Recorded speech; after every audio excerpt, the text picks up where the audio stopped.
Right, good evening, councillors. Good evening, ladies and gentlemen. Let's go to item 1, Fiona. Informal questions. Sorry, informal questions.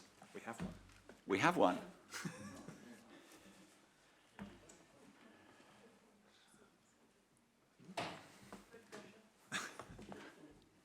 Take your time. Good evening. I've come unprepared for this, but I've come with 2 hats tonight, Farnham Cycle Campaign and Extinction Rebellion Farnham. And of great concern is well documented, is Farnham pollution. So from the point of view of trying to implement that, cycle tracks are the obvious answer to get started, which is relatively low finance needed compared with big road reorganisation.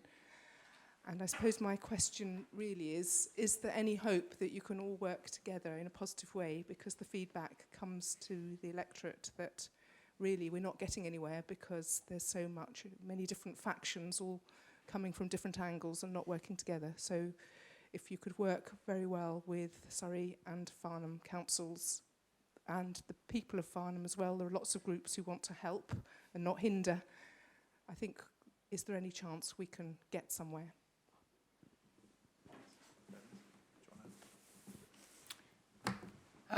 Thank you for your question. I live in Farnham as well, and I sincerely hope so. I've had 2 meetings with the leading lights in the cycle campaign recently, and I've looked at their plans and I've talked them through with them. I think they have some exceptionally good ideas. On the 20th of this month, we are having the first Surrey-chaired board meeting, which involves Farnham, Waverley and Surrey, and our local MP, who, as you know, has been quite noisy about pollution in Farnham.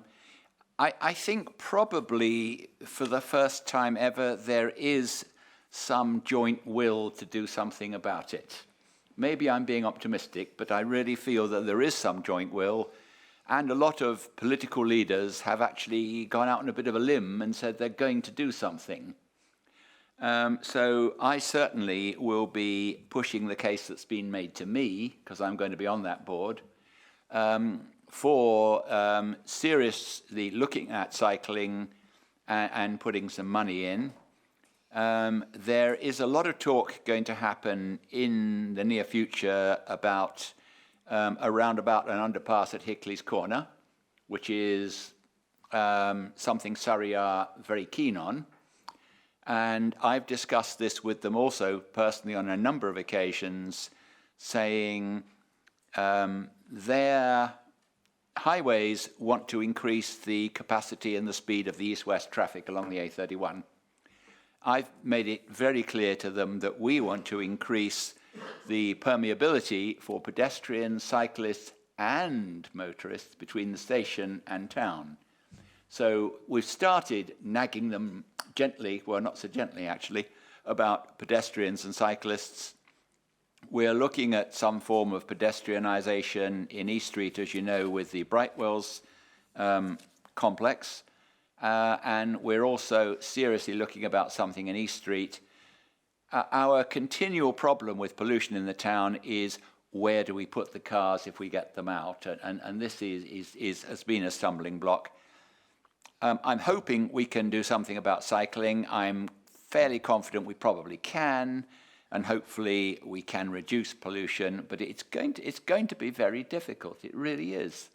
But I will be pushing it personally. I think everyone living in Farnham will be pushing it personally, and I don't know if any of the executive want to comment. Yes, briefly, just to add what has just been said. Yes, sustainable transport is an intrinsic part of the Climate Action Plan, which we will be discussing this evening. And cycle routes are referred to specifically in that action plan. And also we are looking at under item 5 on the Climate Emergency Action Plan of seeking to introduce a bike hire scheme in all major hubs with allocated parking bays at railway stations, bus terminals, in town centres and at university and educational sites. It's a, you know, that is part and parcel of what we need to be looking for over the coming period. And in order to do that, we can't do that alone as Waverley, and it is very much part of our agenda that we're working in partnership with other local government organisations, including specifically with regard to Farnham Town Council and, of course, Surrey County Council.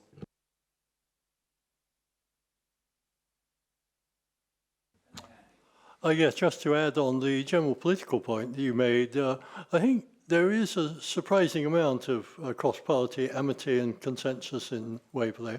As you know, the executive is made up of a coalition, or whatever you want to call it, of Liberal Democrats, Labour, Green and Farnham residents and independents. And I will say, as a Labour person, I also find the Conservatives quite constructive quite a lot of the time. So it's not as bad as people think. Thank you, Leader. If I can just add that, like the Leader, I'm also a Farnham councillor, and I've had quite a lot of dealings with the local cycling groups. And myself and another Surrey councillor have arranged funding for an electric bike for Farnham to be used to promote electric bikes in the town, so that will be happening in the near future. Also, we're very keen to encourage a local cycling and walking infrastructure plan called an LC WIP, and we're encouraging Surrey to do something like that in Farnham. They've already done it in walking, so we'd like to see the second one in Surrey being in Farnham. Thank you, Leader. Any other councillors? Well, thank you very much for your question. I hope it's given you some comfort, even if it hasn't totally solved it. I have to say that I've never seen a public question have so many answers from the council before. So you've certainly stirred us up, and I really, well, some of us live there as well, but I mean, we need to do something, and I think there is a will to get it done now. And as I said earlier, quite a few people have put themselves out on a political limb to the public that something absolutely does need to be done. So thank you very much for your question, and I hope it's given you some hope. Thank you. Any more questions? Yes. Hang on, could you wait for a microphone?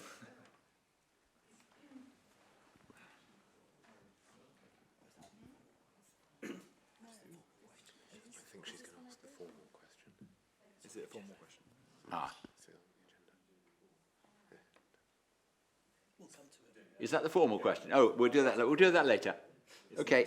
Sorry. We have a terrible fix. Yes, ma'am. I have a terrible fear of public speaking, so I'll say it quickly. What about electric chargers for cars? Still nothing. Is there something in the plan about that? We'll do this in a two-part again. I'll answer first. I have an electric car, so I'm very interested in that. I have been pushing for electric car points in houses, new houses that are being built now for the last 2 years, and we are pushing to get points put here in the council and in every council car park.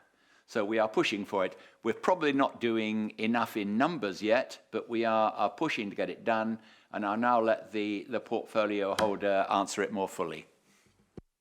Actually, I was going to answer it briefly, Leader. But the brief answer is yes, we have got now 6 electric vehicle charging points across Waverley, which is not very much, which is not very many at all. But I hope they're the first of many. And indeed, again, if we look at the action plan, it is very, very clear that not only through our planning policy requirements, but also in terms of our own estate, in terms of the Waverley car parks, that is very much on our agenda, and it's a huge priority for us as a council. Also, just to add, Councillor Rosoman and Councillor Townsend and I went to a shared housing development that we have acquired some properties on today, all of which have now got electric car charging points on them. So as well as the aspect of this involving car parks, it is also about making sure that any houses that we build, either social housing or shared ownership, also have this capacity built in from the start. And that's something that will actually be probably at least as big an impact in terms of CO2 emissions than just our car parks. So that's another aspect that we're dealing with. Yes, I'm the portfolio holder for our car parks. As was said earlier, we're seeking to have electric charging points in every car park.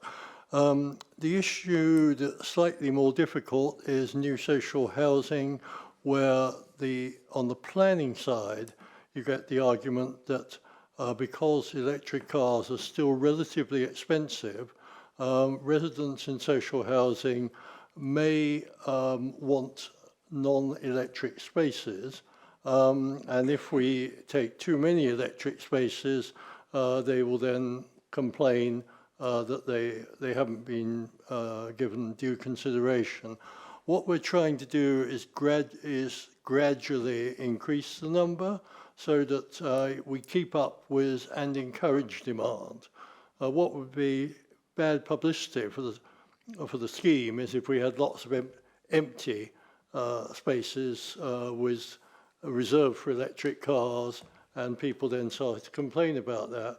But we do want to have the experience that if you've got an electric car, you can usually find a spot where you can park and charge the car. It ought to be easier with an electric car. That's the thinking behind it.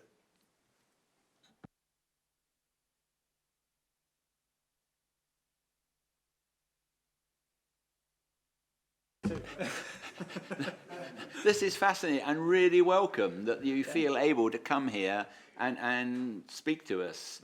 Town councils are forced to have an annual meeting with their electors where their electors actually can ask them questions.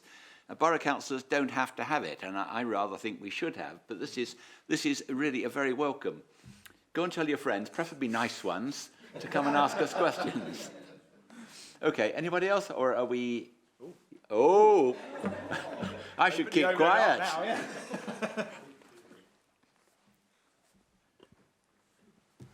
Good evening. I'm Graham Dad, a Farnham resident. I'm interested to know what is happening in terms of planning for new housing in terms of their heating in order to address the climate problem. Thank you. Well, in terms of new build, we've got the development teams looking at what's possible because, as you know, gas boilers are not going to be built in new homes in the coming years. So they're looking at alternatives. And we've had some briefings with some developers. We've had a lot of research papers done on it.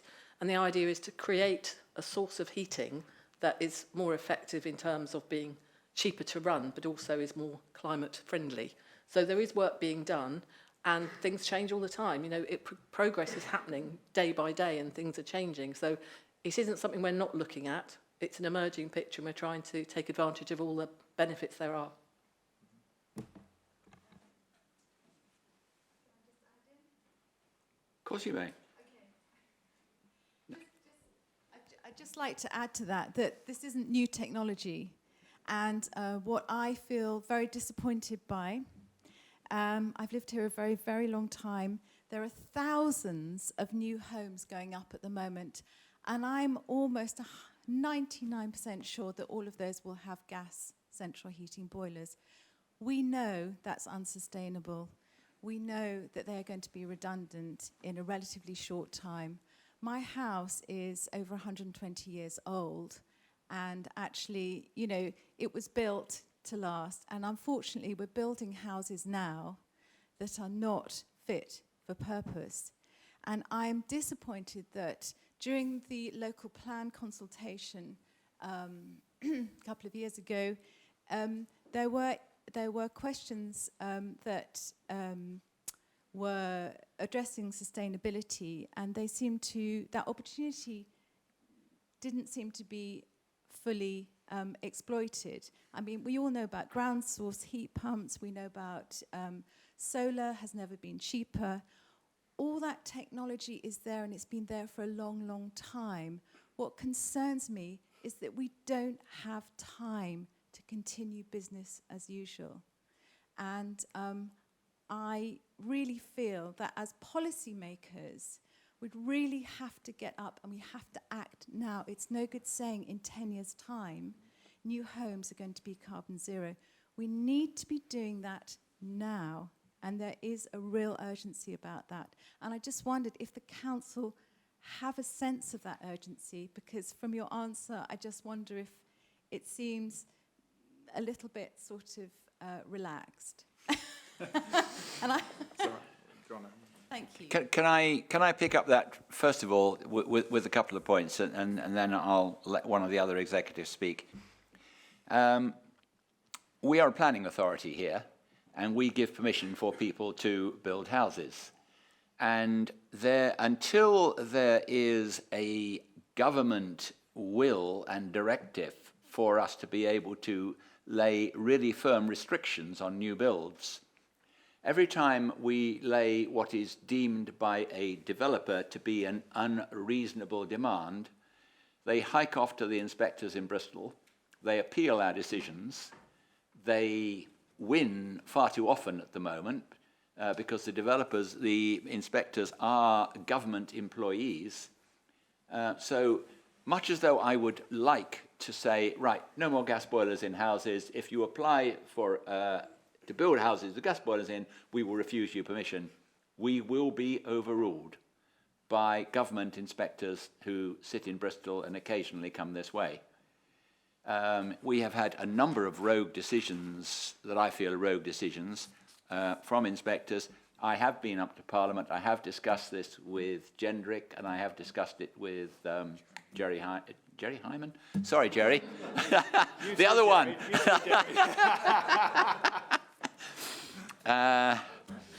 Anyway, with our MP, whoever's name is it, yes. And it is a serious matter that we do not have the clout to enforce private developers to do this.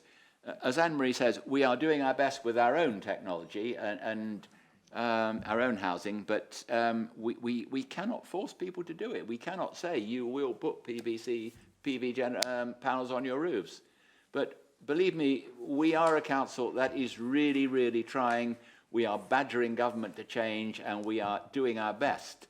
But we're not fighting a losing war, but we're not fighting a war we're winning at the speed we'd like to. Andy. Thanks, Leader. I think the Leader's already given a very comprehensive answer, but I'll just add a couple of points to that. We have got a local plan part 1, which is in existence, and we're working on local plan part 2.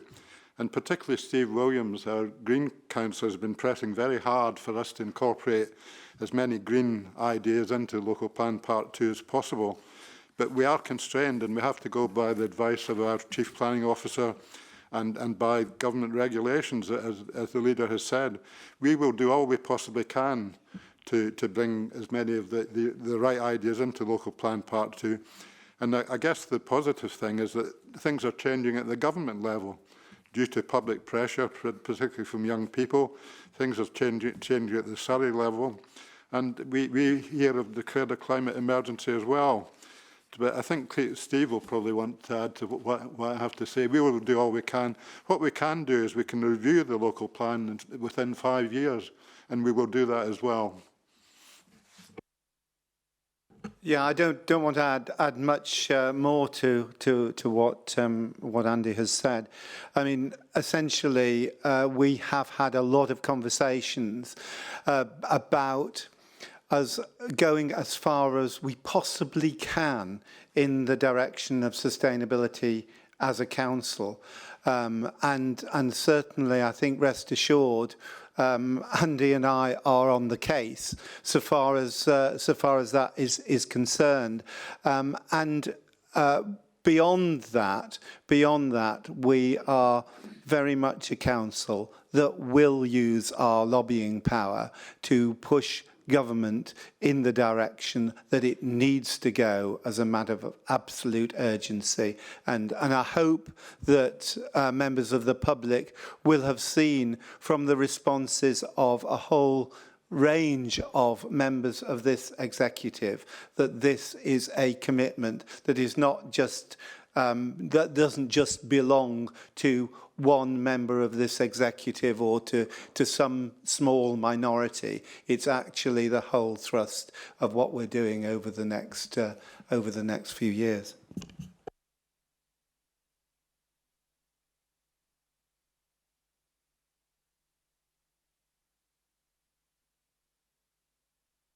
Ladies and gentlemen, this is the most useful and entertaining exchange we've had since I've been a councillor.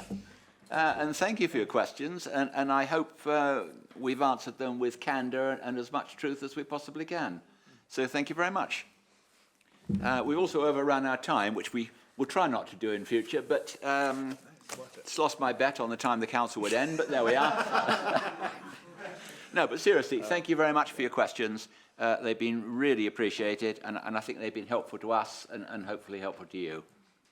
Okay, we'll move into the formal agenda now. Minutes of the last meeting. Councillors, are there any factual errors or can I sign them off? Agreed? Agreed? Yeah. Thank you very much. Apologies for absence, Fiona? No apologies, Chairman. Thank you very much. Declarations of interest. Councillor Beaman wishes to declare a non-pecuniary interest in relation to item 8 in the Leisure Centre investment in Farnham, in that he's a member of the Leisure Centre. Anything else, councillors? Any more healthy people? Right, thank you very much. We'll then move on to item 4, which is formal questions from members of the public which have been submitted in advance, and I think you get another go. I don't know if this is actually on, is it? Okay.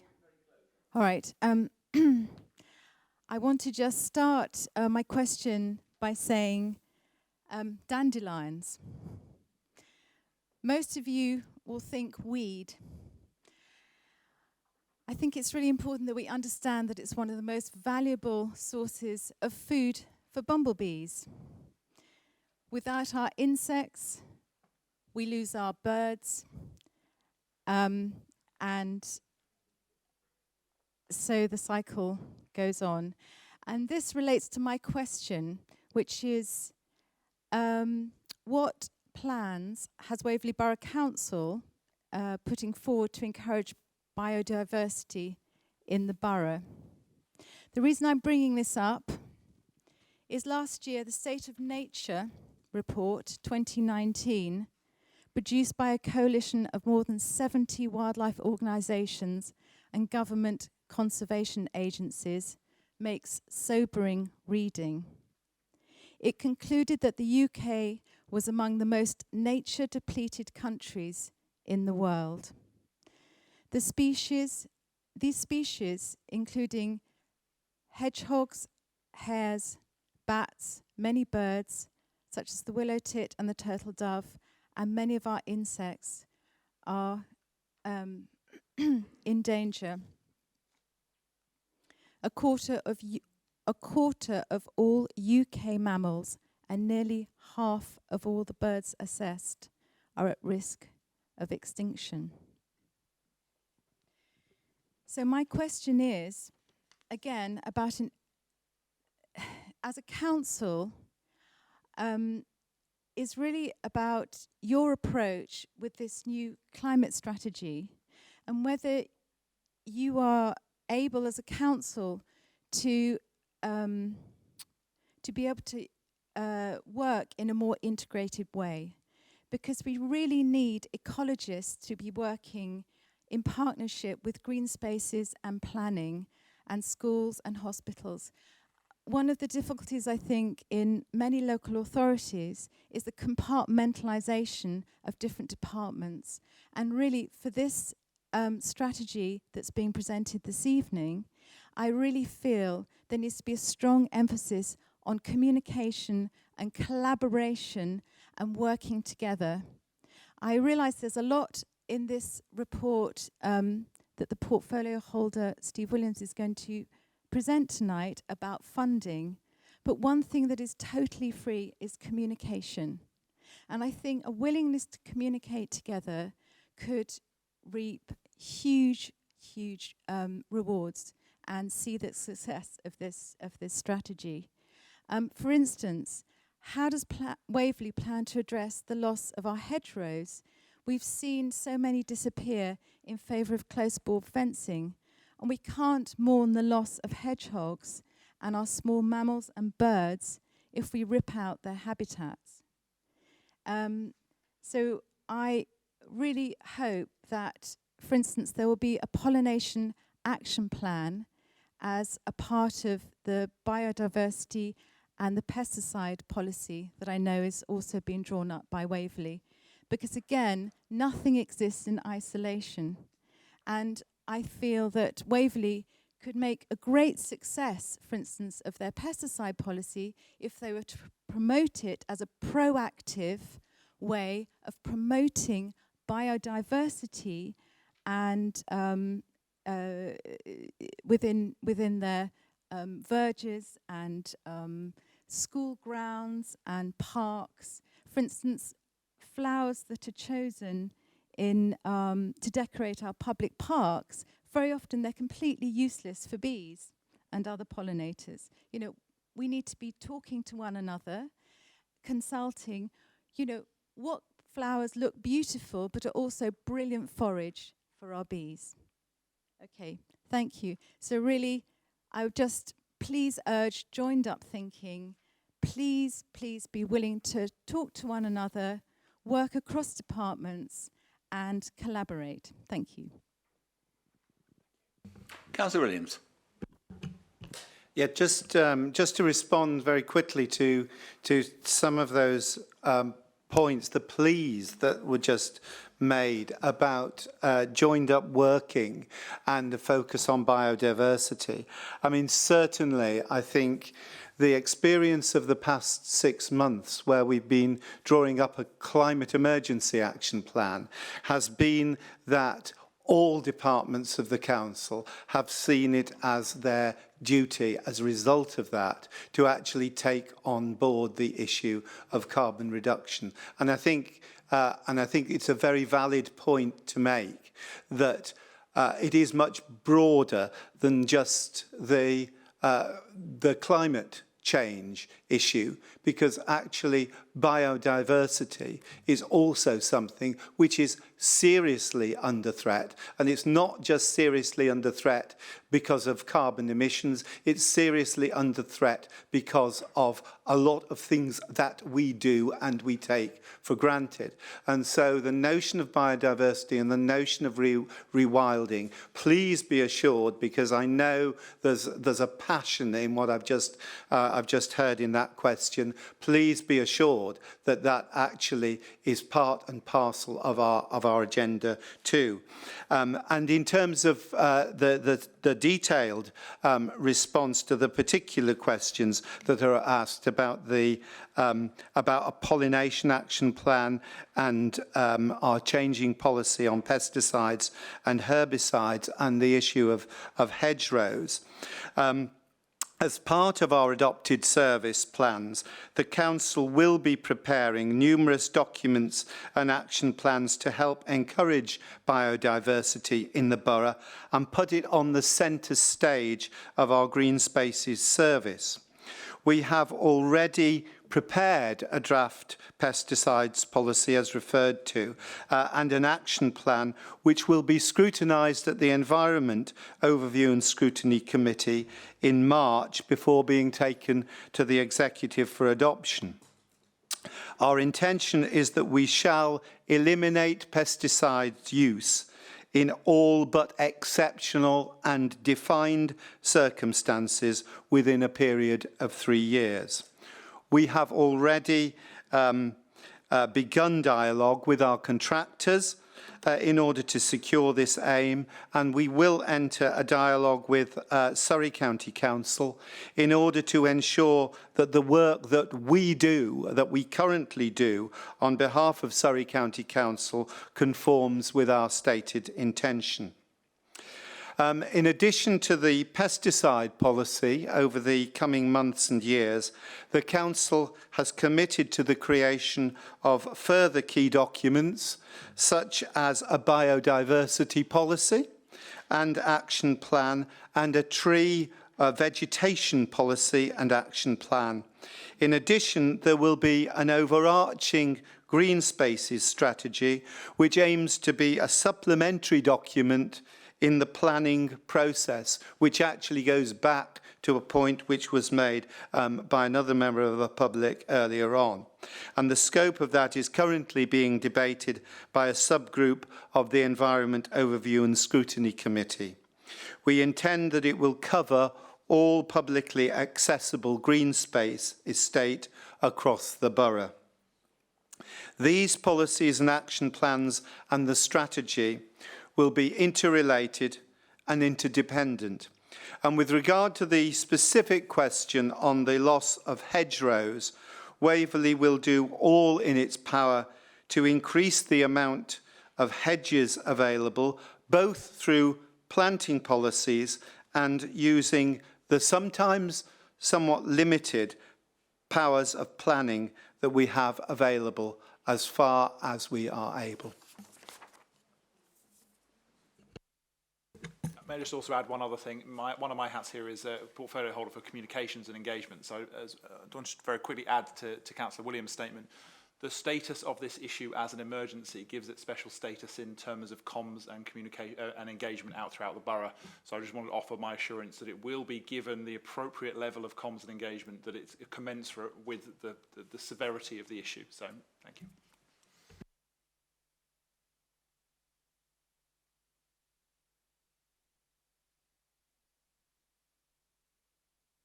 None, Chairman. Thank you very much. We'll move to item 6, leaders and portfolio holders updates. I am pleased this evening to welcome 2 new members to the executive, Councillor Peter Clark over there and Councillor Liz Townsend over there.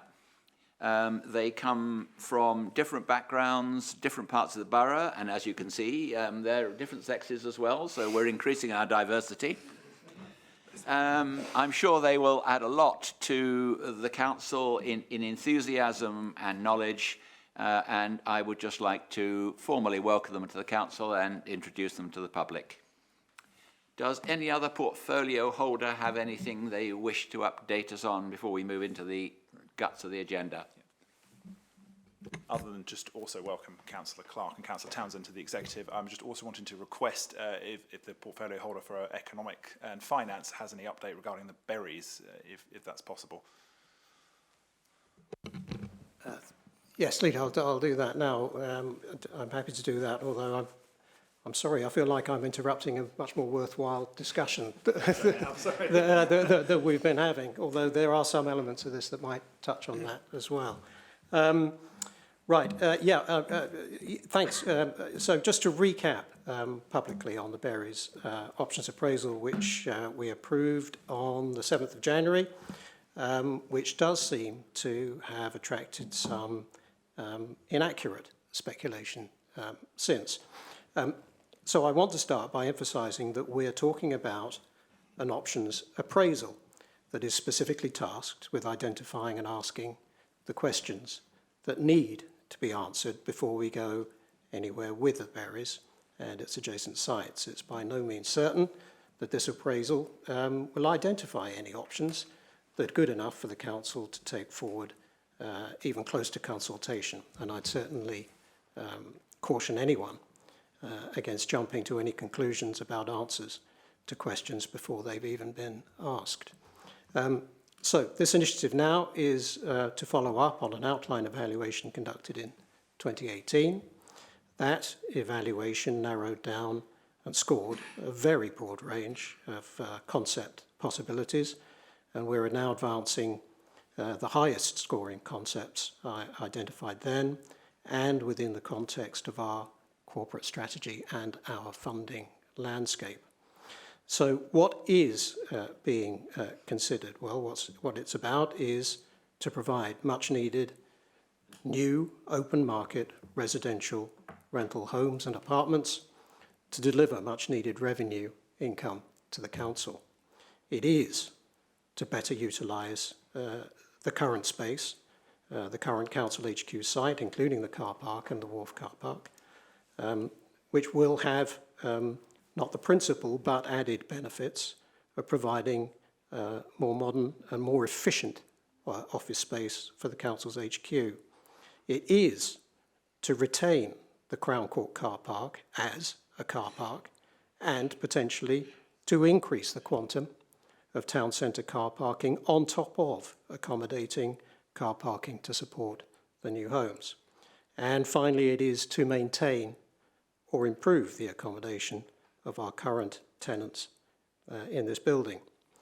That's what it is. So what is it not, and why? Well, as I said in my remarks to the executive on the 7th of January, Berries Field is not within the scope of this project.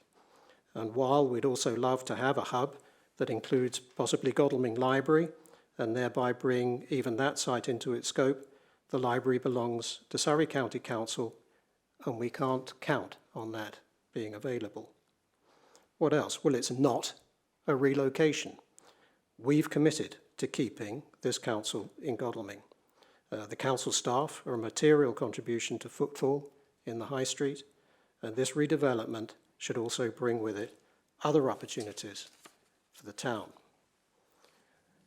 What else? Well, it's not primarily driven by business transformation and the condition of the council offices, although the status quo here is not an option, even on a standalone basis. This accommodation is already tired, out of date, and inefficiently configured, which is one of the reasons why a downsizing could release land for new homes.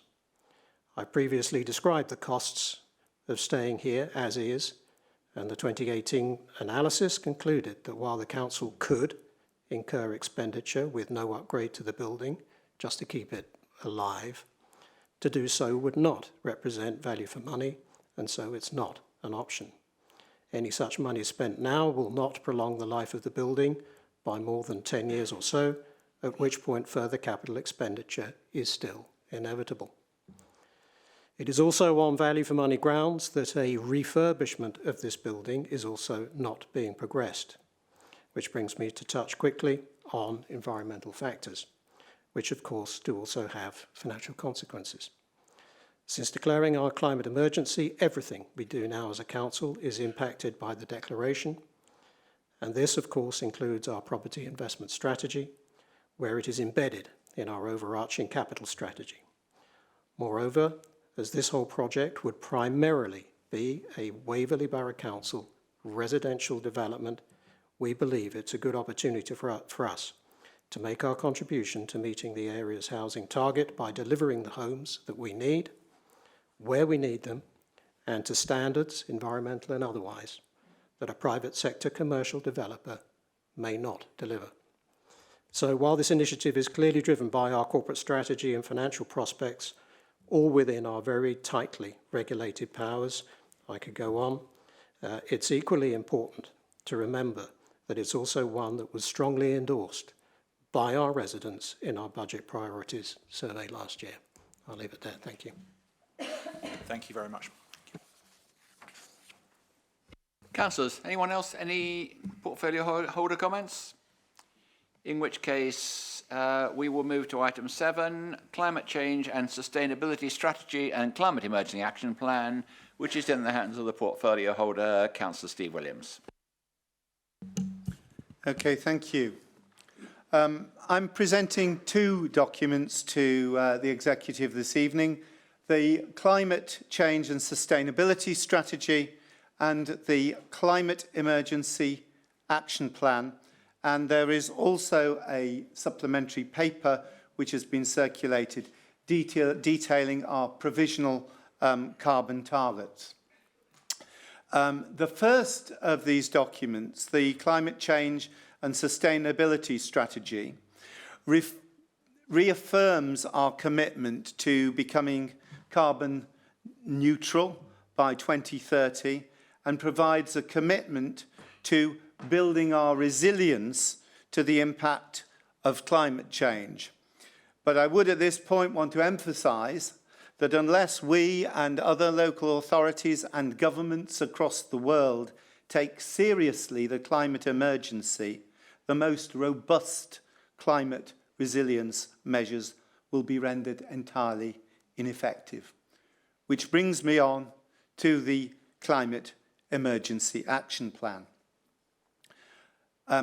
Currently, and I think it's pretty much up to date, 287 of 408, that's 65%, 287 of 408 district, county, unitary and metropolitan authorities have now declared a climate emergency. Like the overwhelming majority, we have set 2030 as the date to achieve net zero carbon emissions in recognition of the urgency of the task. We have never before, as a council, declared an emergency, and it means, as we've heard earlier this evening, the commitment to becoming carbon neutral, and that affecting everything we do.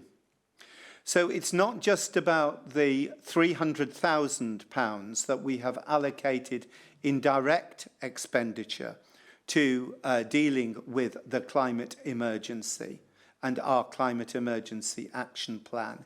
It is that in every action the council takes, every report published, every decision made, we will take account of the carbon footprint as well as the financial footprint, as my colleague with responsibility for finance just alluded to in the response about the berries. But then it's not just about getting our own house in order either, although we must do that. It is about ensuring that we encourage the wider community to consider how they can become more carbon conscious in their daily activities. There are those who say that our target is too ambitious, and it is ambitious, it is challenging, it may be impossible unless we secure the support that we need to reach our targets, and garnering that support is important. And we need support specifically from Surrey County Council and from central government. And if I can take Surrey County Council first of all. Here there are some encouraging signs. I went to a meeting last week organised by Surrey County Council where I heard a representative of the University of Leeds speak about the Surrey County Council's own climate emergency planning. I've been impressed with the work of the University of Leeds, commissioned by Surrey County Council, work on targets and strategies that will be shared with Surrey's district councils. This will help us to sharpen up our own work, for example, in our first attempts to define our carbon reduction targets 2020 to 2030. We have, as I said earlier, circulated this evening some provisional targets in that annex to our action plan, which we may need to refine later this year. But one target, however, will not change, and that is our target to have a net zero carbon footprint by 2030. And then I move on to central government. I cannot help but notice that there is an irony here that we are embarking on this most ambitious programme for our locality at a time of ongoing, utterly crippling cutbacks in support for local authorities from central government. Whilst we shall undoubtedly require additional targeted support from central government over the next 10 years. I am, however, cheered by the finding of the University of Leeds that echoes some of the other research which I've read recently, which essentially looks at 3 equal packages of measures that can be taken over a 10-year period to reduce our carbon footprint to 0. The first 33% of carbon reduction is actually cost effective. So, for example, we invest in energy saving and we get a payback over future years in terms of cost saving on energy usage. The second third will cost, but it will also provide clear benefits other than carbon reductions. And we had a discussion earlier on this evening about cycling and about cycle routes. Developing cycle routes does reduce our carbon footprint by reducing vehicle emissions, but it also provides significant benefits in terms of public health, and that is there in our plan. The third tranche, the third of measures that we need to take will require significant additional resource based on the current state of knowledge and the current state of technology. So we shall need support if we continue to be restricted in our access to revenue sources. But the technology changes over time and government policies change over time, and this is being increasingly seen as urgent. So let us be positive. The first steps that we will take will be quick wins and will make absolute economic sense. We know now, for example, that we can break out of the downward spiral of austerity, which hurts most those who have the least, by economic investment. We know that we can break out of the downward spiral of fossil fuel reliance by investment in the green economy. And there is a synergy here. We can tackle both social inequality and climate change by investing in our local green economy. And so our starting point for the action plan we are proposing today takes on board that synergy. And that's no less than a Green New Deal for Waverley. And I recommend the action plan and the policy to the executive. Thank you, Councillor. I have one speaker registered to this item, which is Councillor Jerry Hyman. Yes, thank you very much, Leader. If I may just start by adding my congratulations to Councillor Peter Clark and Councillor Liz Townsend. It's great to see them on the front benches there, and very gratifying. Excellent. And I'm quite sure they will add some excellent skills to them. Not in any way insulting I shouldn't have said that. I apologise. Someone will take it the wrong way. In respect of the item before us, this is, of course, an initial presentation. Really, residents want to see action, and that's where this is heading. I understand that this is going to be going to the Overview and Scrutiny, Environment Overview and Scrutiny Committee later in the month. It's then going to go before Council in April, is that the case? Mid-April-ish? And then we'll be coming back again with more detailed targets, really fleshed out later on in the year, September, October time. Presumably. So this is just the start, it's the initial presentation, so I'm not going to spend any time going into the ins and outs of the details. In respect of where this has come from, I think it's also gratifying. It's been mentioned in the public questions in respect of pesticides, trees.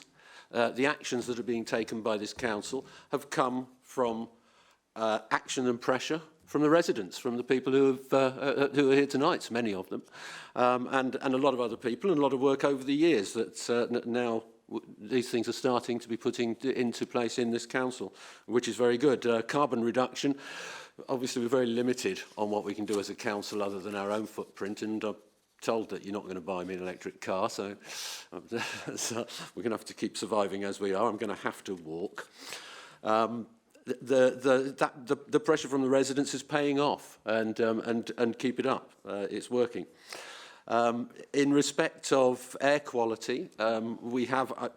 I'm rather disappointed still there's a link within the document. The document itself that's in front of us is the words all very laudable.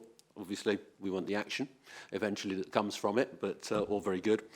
I want to see more, and there is the opportunity for everybody to get involved later on in this month in overview and scrutiny. So keep your eyes on the calendar. If someone might like to tell us the date, I don't know it off the top of my head. And the 23rd of March, and so that'll be a 7 p.m. start, and it might be in here if plenty of people are coming along rather than in committee room 1. And then it'll be going forward. So if you really want some meaningful input, that's the place to do it, and you can register to speak by putting in a question for that meeting if you wish. The action plan itself, as I say, it consists of a lot of different strands, but none of them really without the goals are worth me going into any great detail. Biodiversity has been mentioned, and that is an issue which is top of my agenda alongside air quality at the moment. There are two issues we really need to sort desperately there, which the Council, from what it's saying here, we have to address, and so that we can move on, because the air quality action plan that's linked to in this document is a 2008 version, which is, really needs to be sorted out. It's not an action plan. But hopefully you'll find that this isn't politicians promising the earth, because it's a very easy thing to do. What we're going to end up with, hopefully, is a very balanced and evidence-based decision-making so that we can get some improvements that we've all been looking for. It is time for us to all act together to sort these things out. You're quite right. And thank you for the opportunity to speak, Jam. Thank you, Councillor. Any other members of the Executive wish to speak? I will ask the portfolio to come up at the end, if that's okay. Thank you, Councillor Williams, for bringing this to the Executive. I think I probably should also just mention thank you to the officers for bringing it forward in the pace that they have, because there was a request by this Executive at the beginning of the year to have this action plan out as swiftly as possible, and the amount of work and time that's been put into getting it here for today has been fairly significant across a number of departments, because this is, as has been highlighted, a joined-up effort between almost every department in this council. In terms of pressure from residents, absolutely. I think almost everybody on this Executive, as part of when they ran for election, said something about climate change to one level or another. And I think one of the positives of having an administration made up of so many different groups is that we have brought those ideas together in order to come forward with something that we think makes sense and is deliverable, highlights where we need to encourage, cajole, batter, harangue government and other areas to come and help us, because we will in time be constrained by money and will be constrained by law in some of the things we can do, and it recognises that where it needs to. I think the one thing I'll just highlight before I conclude, this has been brought to the Executive now partly to make sure that it is actually in the public domain so that people can read it and can comment, and so that by the time it gets to environment oversight and scrutiny in March, and by the time it moves forward, it has had some meaningful and constructive input by members of the community, which firstly we know, as is evident by our first 4 public questions of this council on this subject tonight, but also the long-term input that residents have had into matters such as Councillor Hyman referred to in things like air quality. We know there are plenty of experts on this subject in the community that will read this and meaningfully contribute to it. I think the very last thing I'll say is the purpose of this is to be a live document that will evolve over time. We know we've set ourselves a challenge here, and I think all of us on this Executive, we know this is a challenge that we have to meet, and to say it's impossible and it's hard is not acceptable. So we know failure is a possibility in this before we walk in, but to do nothing would be a greater failure.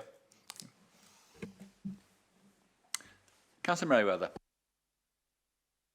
Thank you, Leader. I really welcome this document and the fact that it's out there. Just to pick up on a couple of points from Councillor Hyman, we're not just councillors, we're all residents. I'm a resident. I've been here less than a year, but part of the reason I came here wasn't necessarily to promise the earth, but to try and improve it. And I very much welcome the discussion we've had earlier on. Thank you for coming here and for overcoming your nerves and making the point. But I do want to sort of balance that, because EV charging points and bikes are only part of the solution. Certainly in my ward, the demographics are such that not all of the residents are even able to ride a bike, let alone anything else. So I particularly wanted to draw the attention to anyone who's interested here of the inclusion of electric buses and public transport. For me, that's very, very important, and it's certainly something I'm going to be supporting wholeheartedly. Thank you. Councillors, before I ask the portfolio holder to sum up, anybody else wish to speak? Councillor Williams, floor is yours again.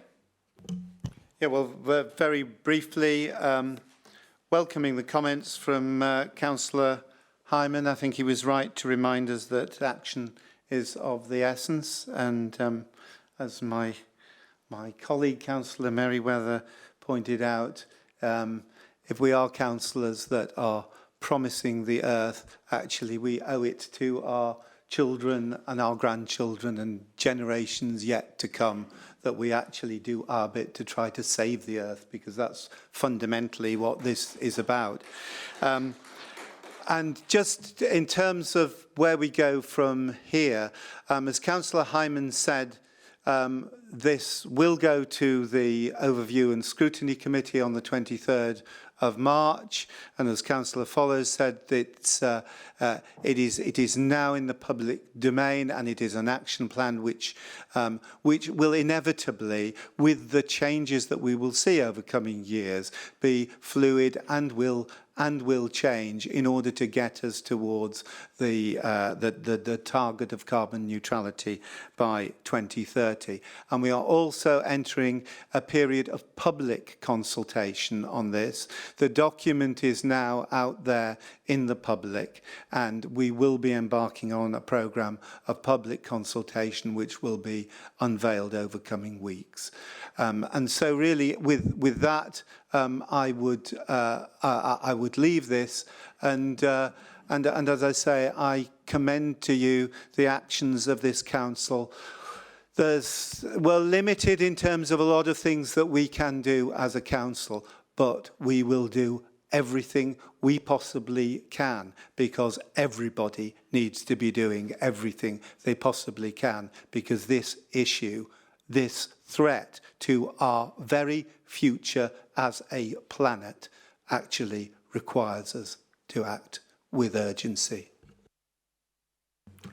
Thank you, Councillor. I will read the recommendation in full to the Executive so that it is actually on the webcast.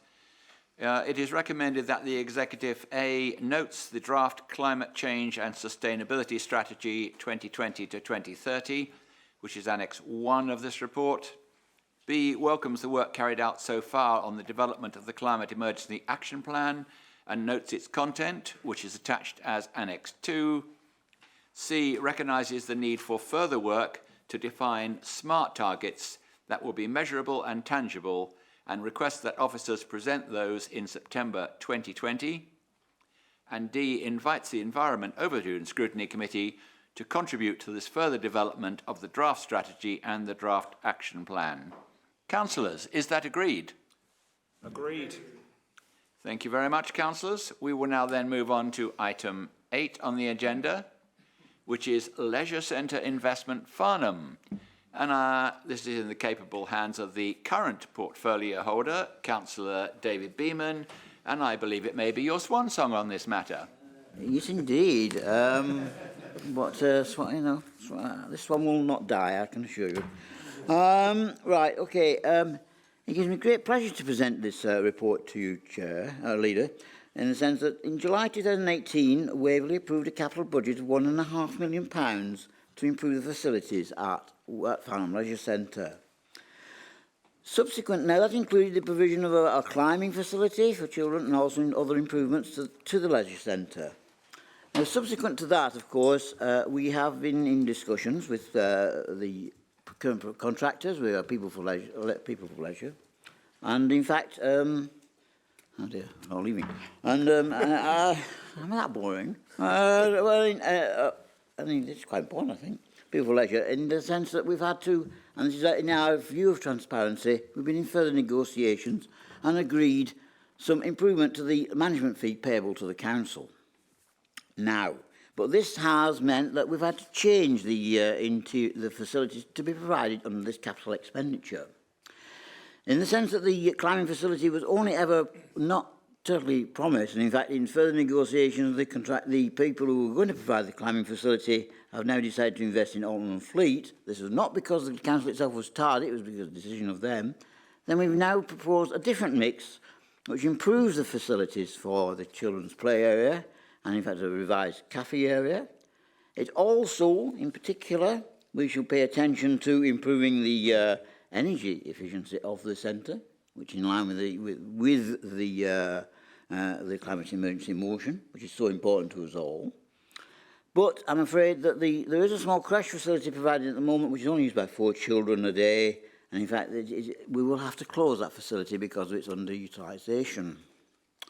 Now, I will not be I did ask for an equality impact assessment to be done on this crash, and in fact there will be some minimal impact, obviously, on some children.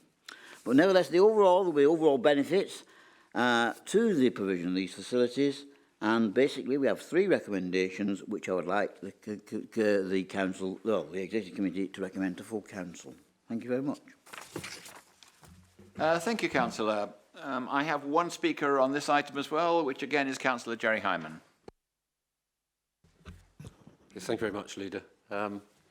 Actually, there is one thing which, because I was running out of time, I didn't do it on the last item, which I thought was worth mentioning, which was that I recall that when the Air Quality Action Plan went through in 2008, July 2008, at the same time, Waverley put through its climate change strategy. So it's probably worth you looking at the climate change strategy back from 2008, because I think we can probably learn from that and where it didn't go.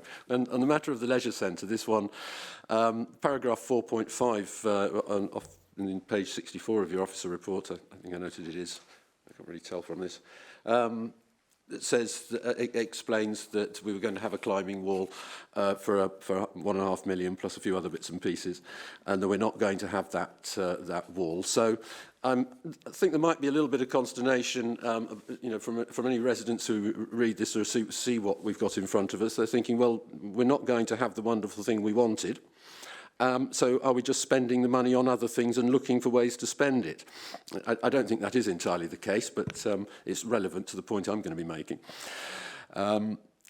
Certainly, there are other ways that it can be spent, and paragraph 4.5 suggests that actually if we had spent that money on that wall, it's saying now that it is not financially viable to include a climbing facility as part of the project, so it would have been a mistake. And the decision that was made, there's a sort of implication that decision to grant this money was a mistake in the first place. I do hope we're not going to be just spending it anyway, but what I would like to ask for, when I first became a councillor, right next door to the leisure centre is the skate park. And within the first 6 months or so, I had met with officers and met with an officer on site to discuss some small improvements that could be made to the facility there, which was for the installation of a lighting post so that it could be used on winter afternoons by children for the sake of their health. And the wiring's already in place, so it only needs lamps, 3 lampstands and a timer. A larger landing area on the north-east side to enlarge it. It's just some concrete that's necessary there so that the kids have got more space off grass to be able to stand and more space for them to congregate and not get in the way of people who are skating at the time or skateboarding or on their BMXs, particularly in the area of where the BMXs use the site. And also the grind, we've got a square grind. It's a long bar that they grind along, and it is it's the square section isn't ideal, and it would be very cheap also to have that long bar replaced with a round one, which would be far better. And those would be some nice improvements. We haven't done anything for quite a long time since this was installed. Back probably seven years ago, I would think. There's been nothing really done other than minor maintenance. So it was looked at in 2016-17, as I say. I was told it would cost about £15,000 and it could come out of the countryside budget, but no action has been taken. I did email about it, chasing up about a year and a half ago, I guess it is now, getting on for. So I'd like you to advise me, please, whether or not this, which is 1% of the £1.5 million budget, if we do have some money there to spend, could you please assure us that that can now be pursued, because we haven't been able to find that £15,000. It's a very cheap improvement to youth provision. It would be popular, and there would obviously be health benefits for the kids. So that's the real reason I've come along tonight, to get some action on that, if I may. Thank you. Thank you, Councillor. Before I ask the portfolio holder to sum up, any other councillors wish to speak on the executive? Councillor Beaman. Okay, well, thank you very much, Councillor Hyman, for that very constructive suggestion. I'm quite sure we'll be able to look into that. I would like to stress, though, we're not looking at ways to just spend the money that's been approved before. In fact, I must stress this. We're linked in here with a significant improvement in the management fee to be payable by the contractor. And in fact, what we're trying to do is to improve the facilities. I mean, the Farnham Leisure Centre operates in a very competitive environment. Let's be quite clear in Farnham. There are many other sort of leisure providers in that particular part of the town, and we've got to remain competitive, and that's the main goal of this, so remain competitive and yet maximise the revenue benefit of the facility. I'm quite happy to take away your suggestions and we'll look at them.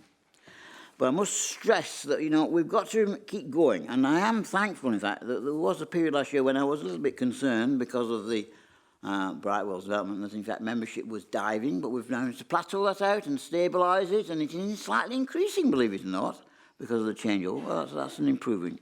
So, in fact, what we're trying to do here is maximise the facilities. And I hasten to add, although I did say I am a member, I do not use child play facilities. I'm not looking at my own interest, as it were. But I mean, so that's what we're trying to do, basically. Improve the facilities for the people in Farnham operating in a very competitive environment, and also maximise the benefit of the council. But we'll certainly take away your suggestion, yes, and I'll come back to you. Bye-bye. Bye-bye. Very well, councillors. If I can just correct one small statement, this will not go to council executive members. This is our or your decision. So the recommendation is that the executive, 1, agrees the revised facility mix for Farnham Leisure Centre, including the closure of the creche, reflecting the extremely low usage and the minimal impact identified in the equality impact assessment. Secondly, it gives officers delegated authority to deliver the development project, including the procurement of the contractor. And thirdly, agrees that energy efficiency, carbon reduction opportunities are explored, and where possible and subject to being within the budget, they are embedded within the project as part of the Council's Climate Emergency Action Plan. Councillors, is that agreed? Agreed. Thank you very much, councillors. I see no reason to include the press or the very valuable public who've come along. Thank you all for your questions and your attention. You've been most welcome, and that is the end of the meeting.